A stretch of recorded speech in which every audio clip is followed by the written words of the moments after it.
Welcome back to MMAOddsBreaker Fight Breakdown Show. I'm Frank Trigg. That's Nick Kalikas. This week, we're talking about the UFC on Fox 16. DIllashaw versus Barao 2. I don't think the main event's going to go any differently than the first time these two fought, but we'll find out what Nick has to say here in a minute. First, we have to talk about Jessica Eye versus Miesha Tate. This now is becoming a very interesting matchup. Eye's got to prove that she still has it in the weight class and she can kind of keep herself together, but so does Tate. So this isn't really what you would think of a co-main event where you're looking at it going, oh, number one contendership, like where these people fit. This is a very difficult task for both of these ladies. They kind of still trying to find their placement within this, and especially in a weight class that's been very dominant by Ronda Rousey. I got to think that Jessica's the underdog. I got to think that Miesha's the favorite. Am I kind of seeing things correctly right now? Yes, you are. Right now, it's Miesha minus 210. The comeback on Jessica's plus 175. So 2-1 favorite, solid favorite for Miesha Tate. Now, of course, she's the one that's honestly given Ronda Rousey the toughest test to date. And stylistically, the way they match up, Jessica Eye versus Miesha Tate, that's why you're seeing Tate as the 2-1 favorite. Do you see Jessica winning this fight in any way? Yes, I do actually. She's been working very hard. I live in Ohio, so I'm friends with Jessica, honestly, so might be a little bit biased here, but I think she's been working hard enough that she's prepared. She knows that Tate's going to want to take her down. She knows she has to kind of sprawl and brawl. And on the feet, there's no question in my mind that Jessica is more talented. Jessica can do some serious damage. So she can beat Tate up. There's no question about that. But the problem is she good enough right now to defend Tate's takedowns? Because she is one of the best grapplers in the division. Her submission skill is sick as well. So definitely, as a Jessica Eye fan, definitely concerned about those areas for Jessica. But again, she's been putting in the work, and I think she's just gotten better fight by fight. And, and for Jessica, it is a big fight because if she wins against Miesha Tate, she's probably the next in line to fight Ronda Rousey. Now for Tate, I'm not sure because she's already lost to Rousey twice. So, I'm not sure how that's going to go. But, man, those have been two pretty interesting battles. So I wouldn't personally mind seeing Tate and Ronda Rousey 3 compared to seeing Rousey just dismantle everybody else anyway. You know what I mean? Or if Jessica does win, she pulls off the upset here, then we could see an intriguing matchup there as well. So either way, I think if these two ladies win, they should probably get the shot. It's going to be interesting to see what the UFC does in light with everything that's going on. Because really, if Miesha wins this fight, like you said, she's already lost to her twice. Do we want to see another third fight? And it's not a question whether the fans want to see it, unless it's overwhelming coming out where everyone's talking about, hey, we want to see this fight next.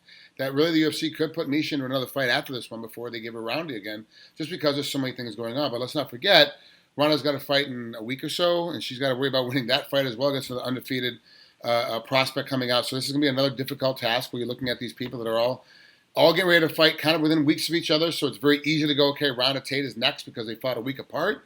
It's very easy to also say that Miesha has to fight one more time and Ronda's going to move on to somebody else, not something else, but move on to somebody else. I am personally picking Tate in this one for this fight. She's my straight bet. She's my money bet. Even at these odds, who are you taking in your straight bet, and where is your money going? Well, honestly, picks and bets are two different things. I mean, I think it's always a little bit easier to make a pick, but it's harder to make a bet. And it's all about, we try to give people some betting value on the show. And time again, we've been saying it's a dog or pass situation. It seems like, especially recently. But you know what? If you look a little bit closer, we've been right. I mean, it's kind of tough because laying that juice, even though you suspect the person should win, it's actually tough when you're putting your money on it, especially at a bad number. And right now, I think over 2-1 on Miesha Tate is a bad number. You don't want to lay that much juice because, again, Jessica is getting better. She has a way to win this fight as well. She's motivated right now. I think a lot of things are lining up for Jessica to pull off the upset. So would I lay the juice on Miesha Tate? I don't think so. I would actually go the other way, and I think there is probably some value on Jessica.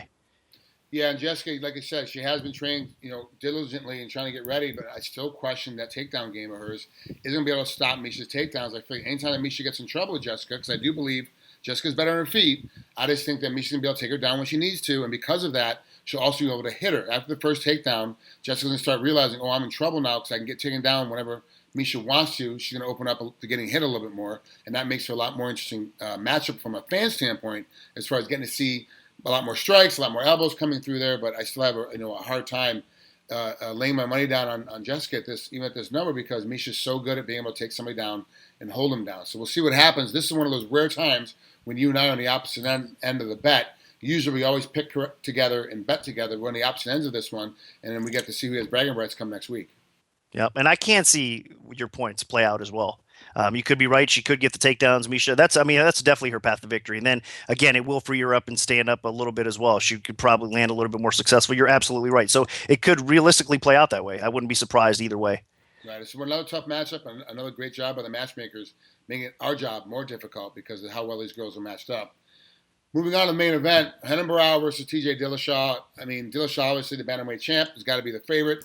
Barao has got to be the underdog. He's got to be the guy that you just think is not going to be able to pull this thing off because he got beat the first time. There has been a little bit of talk back and forth between these two individuals. I don't really see it playing out any differently than the first fight did. Do you see this fight playing out any differently? What's amazing, what kind of swing the odds have had. I mean, it was ridiculous the amount of disrespect Dillashaw got before their first matchup. Nobody really, honestly, counted him on winning. They counted him out. I mean, the line excelled to the point where it was ridiculous. I opened it around 4-1 and closed around 10-1. So no respect. Everybody on Barao thinking that the guy's invincible, and TJ Dillashaw showed up and just derailed all of that and showed that he's right now he is the best in the world at 135, no doubt about that. I agree with you, man. I know a lot of people are saying it was kind of flukish because. I don't know if they call it flukish, but it was because TJ landed early in that fight, rocked Barao to the point where the rest of the fight was kind of tough for him. But at the same time, you got to give TJ credit for that. And at the same time, I also think that, we could have seen still, even without rocking him, I think we could have seen TJ win those rounds. So for me, again, as far as a pick goes, I have to lean towards TJ Dillashaw. I do think he's a better fighter right now. I think he has Barao's number. So I think he is going to win. But the line's getting kind of ridiculous. Minus 250. For TJ Dillashaw, and the comeback on Barao is plus 210 right now. So as far as the betting line goes, Barao's still a beast. Let's not forget. He was going through everybody, finishing opponents as well. So he has great BJJ. He's got good knockout power to go along with it. He's a finisher. So I wouldn't be shocked to see TJ get caught. It happens to everybody. You know what I mean? So that's why it gets a little scary actually laying that kind of juice, laying 2.5-1 over a guy that can finish you.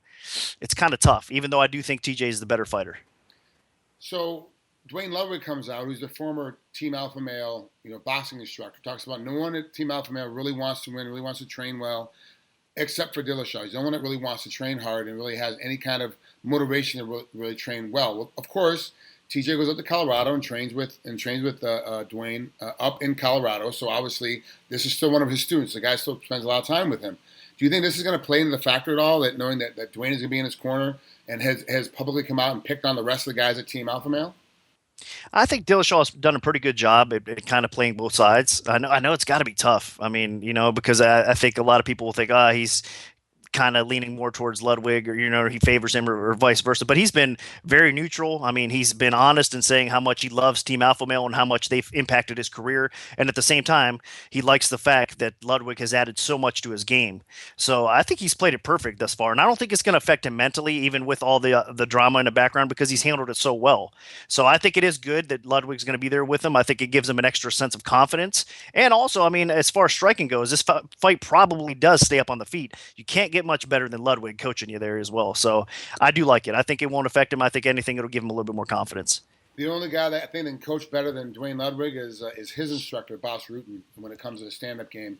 And honestly, if you've got a choice between the two of them, obviously Duane is a little bit more current. Not saying that Boss isn't current, but he's a little bit more current because he's in the gym every day working striking game, where Boss is obviously on Inside MMA working his commentating game.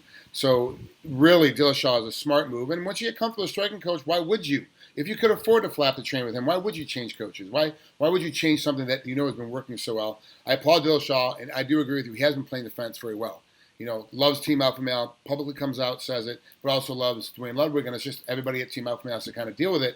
And it's not TJ saying anything against Team Alpha Male, it's Duane saying against Team Alpha Male, so no one can be mad at TJ for it. It's not his words, it's not his opinion, so it becomes those situations, but I think it's going to kind of affect him coming to the fight. How much is going to affect him? I don't know, because it is such a tight-knit group of Team Alpha Male that when one of your coaches is talking bad about the rest of your teammates, I think it's going to kind of affect him. He has played the center line very, very well, but I do think it's going to affect him a little bit. But how much?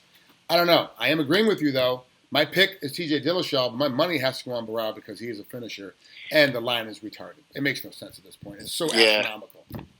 Yeah, you're absolutely right. It's a numbers game here. Honestly, I think if you get TJ Dillashaw under 2-1, then there's going to probably be some value, and it's worth a bet, right? But at 2.5-1, you stay away from it. I mean, as far as that goes, if you believe TJ is going to win, then just pass. I know a lot of people are probably going to throw him into parlay, but I don't think there's. I mean, this is the thing with parlays and straight bets. I mean, if there's value at minus 250 in a straight bet, then there's going to be value in a parlay. If there's not value at minus 250 as a straight bet, there's not going to be any value, even if you do add him to a parlay. A lot of people have that misconception. So I think even in parlays, I would avoid putting TJ Dillashaw in there, which a lot of people are probably going to do. It's just Barao is too dangerous. We got to respect the guy. I mean, everybody has an off night, and maybe that was it. I expect him. The fight should be a little bit closer, though, and I think definitely Barao's going to come in, obviously wanting to redeem his loss and get that belt back. He's going to have motivation on his side. He's going to be game, and I'm expecting a tighter fight, to be honest with you. I see his title fight happening as well, but I still see Dillashaw pulling this one off. And a lot of the folks that I talk to that bet quite frequently always go straight bets underdog, and then parlay is always the champs. And it's like, well, if you can't straight bet, I've always said to them, if you can't straight bet the champ, then why are you putting them in a parlay? It doesn't make any sense because you're kind of betting against yourself. Thank you for saying that publicly too, because I was just guessing that it didn't make any sense. I didn't have any of the facts behind it like you do. But now that you say it, now I have a fact. I go, look, talk to the odds maker. He's telling the exact same thing. Like if you can't put the champ in your straight bet, there's no way for you to bet him, at that number in a parlay. It's going to be so much more difficult. So, absolutely, yep. It's a little tough, a little tricky. I know it's a lot easier, parlaying 2 or 3 guys, thinking, okay, hey, this is going to work out a little bit better. But really, as far as value goes, there's not a difference. I mean, if it's 250, it's 250 parlay or not. So that's exactly. Well, there you have it for this week's MMA Insiders Fight Breakdown Show. Another great weekend here with Nick. Thanks so much, Nick, for clearing up some of those other things and finally getting me straight on. Actually, sometimes when I say stuff, it actually is correct. Sometimes I don't really know that's going to happen. Next week, obviously, we'll be covering the Ronda Rousey fight coming up out of Brazil. Another great card coming up. We'll see you guys next week.